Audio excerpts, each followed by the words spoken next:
بسم اللہ الرحمن الرحیم۔ السلام علیکم دوستوں، امید کرتی ہوں آپ سب خیریت سے ہوں گے اور خوش ہوں گے۔ آج کی ویڈیو میں ہم بات کریں گے کہ اللہ نے جناتوں کو انسان سے کیوں چھپایا۔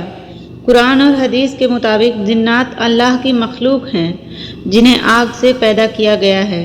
یہ انسانوں کی طرح ایک الگ مخلوق ہے جو دیکھ سکتے ہیں، سن سکتے ہیں اور سمجھ بھی سکتے ہیں، لیکن اللہ نے انہیں انسانوں سے چھپایا ہے۔ اس کا حکمت قرآن، حدیث اور علماء کے تفسیر سے سمجھ میں آتا ہے۔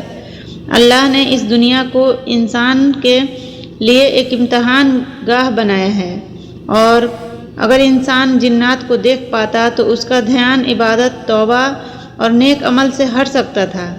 جنات انسانوں کے لیے ڈر یا فساد کا سبب بن سکتے تھے، اس لیے اللہ نے انہیں انسان کی نظروں سے اوجھل رکھا تاکہ انسان اپنی زندگی کے مقصد پر توجہ دے سکے۔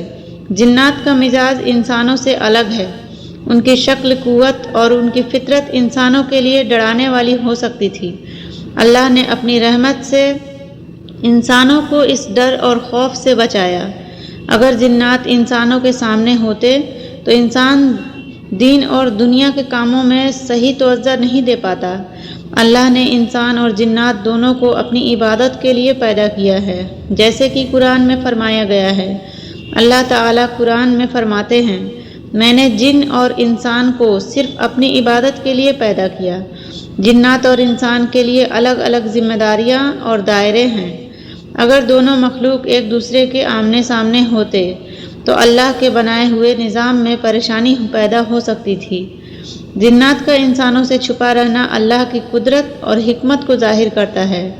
انسان کو ہر چیز کو دیکھنے یا سمجھنے کی صلاحیت نہیں دی گئی تاکہ وہ اللہ کی قدرت اور علم پر ایمان لائے اور اللہ سے ڈرتے ہوئے اس کی بندگی کرے۔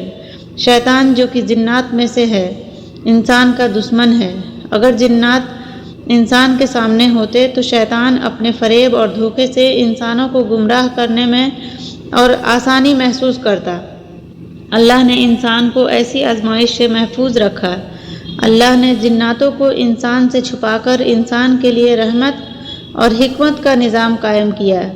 یہ چھپاؤ انسان کے فائدے کے لیے ہے تاکہ وہ اللہ پر ایمان رکھیں، اس کی عبادت کریں اور دین اور دنیا میں کامیابی حاصل کریں۔